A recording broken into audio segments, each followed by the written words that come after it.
Our keynote speaker tonight is someone my teammates and I got to meet earlier in the year. And you know what? I know how we can introduce him here tonight. It's time to tweet it up, like Oprah would say.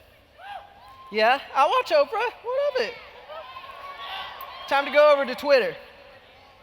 At Tyson Foods CEO. Where are you? Question mark. Tweet. All right, let's see. Looks like it's moving through the cloud here. See if we get a response back. I'm on my way. Roll the video. Let's take a look at that video.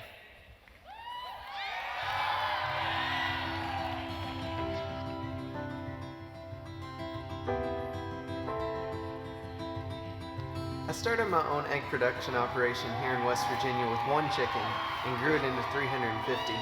Today, I'm a national leader in the FFA, starting conversations around the country about agriculture. And I've realized when we talk about where our food comes from, it's a powerful thing. Powerful enough to help with the huge challenges that we all face, like feeding the hungry people here and all over the world. I studied the hunger issues in Central America and got to share my research at a recent hunger summit. In a way, their story has become part of mine. Stories are what influence us. They're how we learn about the world around us. As president of FFA at my school, I get asked a lot of questions about farming and agriculture. There are a lot of different stories that people hear about what we do, but the real story is that agriculture is advancing in millions of amazing ways that are feeding the world. That's the story I want to tell. I think it's the story that defines our lives. The future of agriculture is our future. I'm on the debate team, and it's my favorite thing to talk about, to fight for. I have a voice, and I would like to use it. Right now, agriculture needs a voice, an advocate. Our voices can make a difference. We get to help people understand where their food comes from, and that's just the beginning. We all have our own stories. In our own ways, we're all living the story of agriculture. Our lives, our stories, can be the bridge that connects people to the food on their table. We get to share it, to tweet it, to post it, to talk about it. It's our responsibility. It's our time.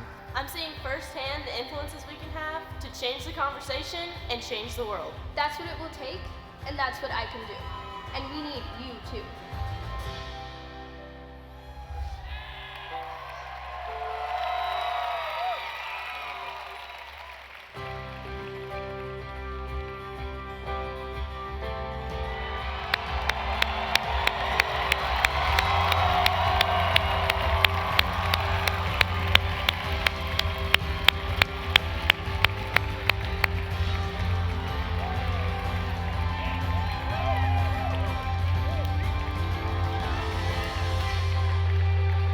One more picture. All right, ready?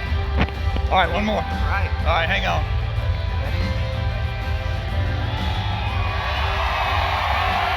Got it. All right, brother. Ladies and gentlemen, our keynote speaker, Donnie Smith.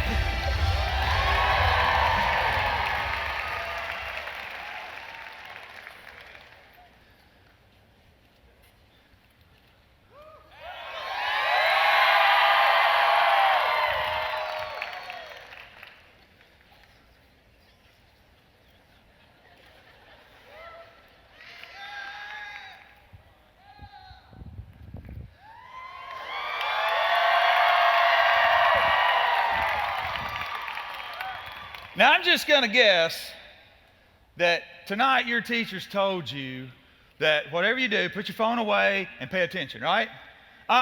Just the opposite. I want everybody to get your phone out.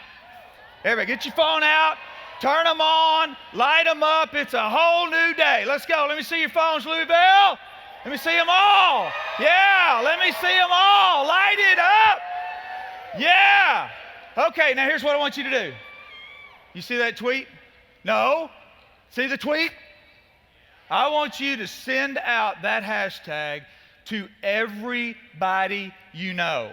We're going to teach Glenn tonight what trending really means, okay? So we're going to get that hashtag to trend tonight because I want to prove to you that you have one of the most powerful voices in the world, that you've got the power to make a difference. See, tonight, I'm looking to you to solve perhaps the greatest challenge of this generation. And that is to protect the future of agriculture so that we can feed 2 billion more people that will be on this planet between now and 2050. That is an awesome, awesome challenge. So listen, let me tell you what tonight's not going to be about. This speech tonight is not going to be a speech about leadership. Hey, you're in FFA. You're in one of the best leadership development programs in the world. You don't need me to teach you about leadership. And you know what? I'm also not going to try to convince you that you have a voice, because you have a voice tonight. This is all about getting you to use your voice. To use your voice to tell the story of agriculture. Because let me tell you something. If you don't, the story of agriculture is going to get told. But it's going to get told by people who haven't experienced it, and who don't understand it, and who sometimes maybe even have an agenda to cripple it. And if they're the only ones telling the story, then the almost billion people on our planet today who go to bed hungry every night could grow to 2 billion or 2 billion plus by that same time, 2050. Guys, we just can't let that happen. Billion. That's such a big word to try to get your head around. How do you envision a billion hungry people all over the world? Well, let me make it real for you. One of the things that I love the most about Tyson Foods is that we send team members to some of the most remote parts of Africa to teach smallholder farmers the poultry value chain so that they can create for themselves an opportunity that they wouldn't have if they didn't have the knowledge that we have about agriculture. About 2 years ago, I went to what I think is one of the most beautiful countries in the world. I went to Tanzania. And in Tanzania, I went to one of the most remote and impoverished regions of Tanzania, the Singida region. And there I met a woman who changed my life. I can't say her name in Swahili, so I just call her Mama Cuckoo, Mama Chicken. So 3 or 4 years ago, Mama Chicken, just like everybody else in the Singida region, lived on about $1 a day. Let that sink in. $1 a day. But with just a little bit of help and just a few minor improvements and a little bit of acceptance of some minor modern farming techniques, she was able to create a small farm with about 125 chickens, just a few calves, and she was able to triple her income. Now, I get it. That's just $3 a day. I get that. But think about what you would do if all of a sudden your income tripled. New truck, new tractor, new clothes, new phone, new everything, right? Well, let me tell you what Mama Cuckoo did. Now get it. Go $1 a day to $3 a day. There was a field just across from her little farm, and by farm I mean no electricity, no running water, about the size of a postage stamp, 120 chickens, and a couple of 3 calves. Okay, that's farm. All right, so in a field just over there, just beside her farm, she took all of her extra income, that $2 a day, and she started building a school for teenage girls who get pregnant. Because there's no hope for you to go to school then. And she knew that their future would be completely limited. Hey, look, that inspires me. I mean, think about it. Just $2 a day. I did the math. It's going to take her over 20 years to build that school. I don't know her age, but I don't know. I'm guessing maybe 30. The average lifespan in Tanzania is 47 years old. She might not even live to see her dream fulfilled. That inspires me. That changed my life. It gave me a completely new sense of urgency about how I can take everything that I've ever learned about making great food and take it and use it to make the world a better place. It's amazing what she's done. And students, I have to tell you, when I think about the opportunities that we have, there's nothing that I would rather do tonight than to inspire you and empower you and fire you up to use your voice to take back the story of agriculture for her. She needs it. She needs you. Now listen, hey, listen, I get it. I'm probably not the first one at this convention that has talked to you about how much food we need to produce to feed a growing world. I get that. Listen, I grew up out in the country. I've been around agriculture for 55 years now. I've been in an agricultural business for 34 years. I can never remember a single year when those of us in agriculture weren't encouraging one another and challenging one another to find new, creative, and innovative ways to make more affordable, safe, and abundant food. I can't ever remember us having that conversation, right?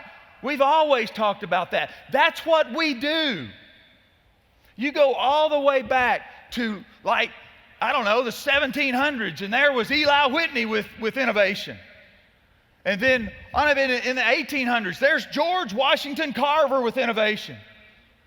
In the 1900s, there's Don Tyson and Norman Borlaug with innovation. We're all about innovation. But I want to tell you tonight, I want to give you a little bit different perspective in looking at this whole issue, because I think Norman Borlaug was right when several years ago he said, and I'm going to use this at the risk of offending a few folks maybe, that we have the technology to feed 10 billion people on this planet. The only question is whether or not we're going to be able to use it. So I want to tell you tonight, our greatest challenge in my mind is not how to grow more food, it's how to grow consumer confidence. It's how to grow more food in a country like ours, where the overwhelming majority of the population is 2 or 3 generations off the farm, and they don't understand what life on the farm is like. They don't get it. But you know what? That doesn't stop anybody from being in the conversation about food. Think about that. Moms and dads every day are in the conversation about food. What are we going to feed our family? Legislatures and lawmakers are in the conversation about food every day, making laws that affect us. Regulators are creating rules that affect us. Community leaders are making rules that affect us. And then there's my favorite, the blogger. You know, that middle-aged guy still living in his mama's basement who decides that he wants to get in the conversation about food, so he writes a blog. Oh, let's say it's about, I don't know, GMOs. Now, I think the chances that he has done complete research on the issue are probably right there between slim and none. And more than likely doesn't understand the full issue. But you know what? Doesn't keep him from being in the conversation about food. So he posts his blog, and guess what? All of a sudden, a seed of doubt is planted in the mind of that mom and dad, in the mind of that legislator, in the mind of that regulator, maybe in the mind of a TV personality or chef.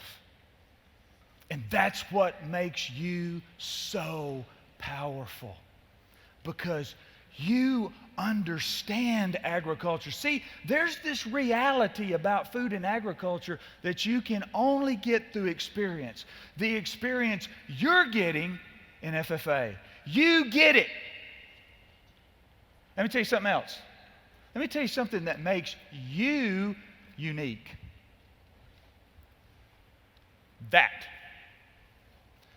This.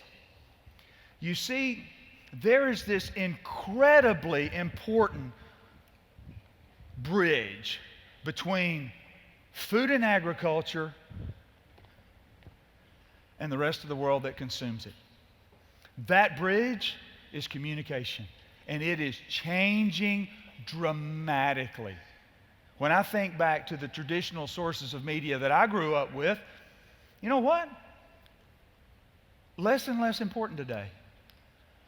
And more important today is social media. And guess what? You're experts at it. Think about it. By the way, how are we doing on Trinity? Have you got that hashtag out there yet? Are we good? Are we good? Think about it. Every time you post something on Twitter, every time you post a picture on Instagram, every time you send something to your mother to put on Facebook, you're telling a story. So how about telling the story of agriculture? We need you in that conversation, because the fact that you know and understand agriculture and you have the ability to communicate it means that you have an awesome responsibility to protect the future of agriculture by telling your ag story. This is a very important tool in the right person's hand. And let me tell you something.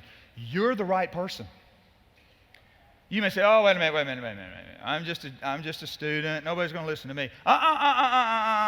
Just the opposite. The media, the activists, they're not going to listen to me.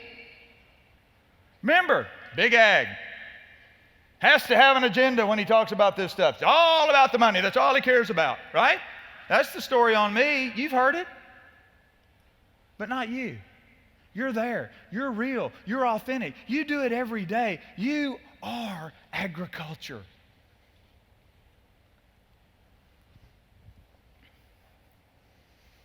And this makes you powerful.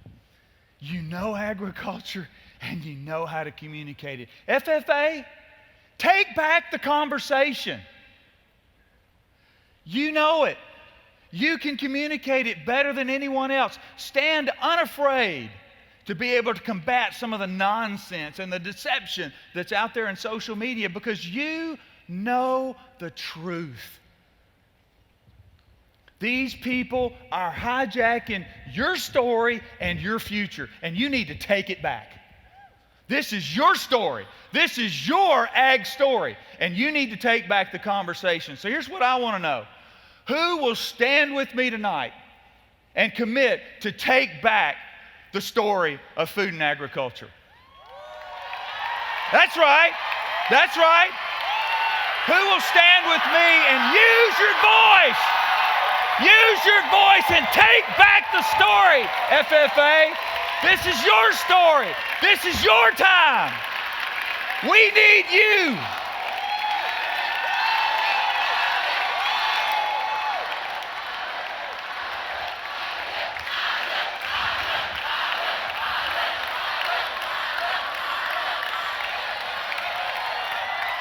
FFA, I'll close with this. Stay stood up. We need you. We, agriculture, we need you to stand up, to be willing to stand out and use your voice and take back the story of agriculture, starting tonight, but lasting for the rest of your lives.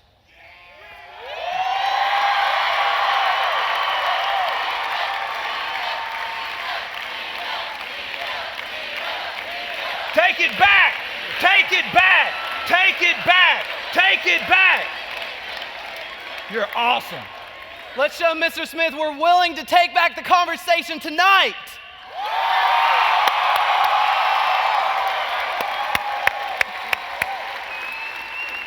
Thanks, brother.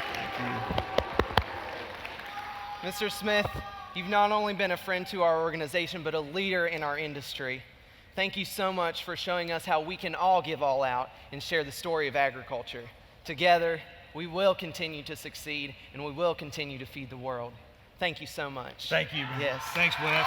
We're counting on you, FFA. Take it back.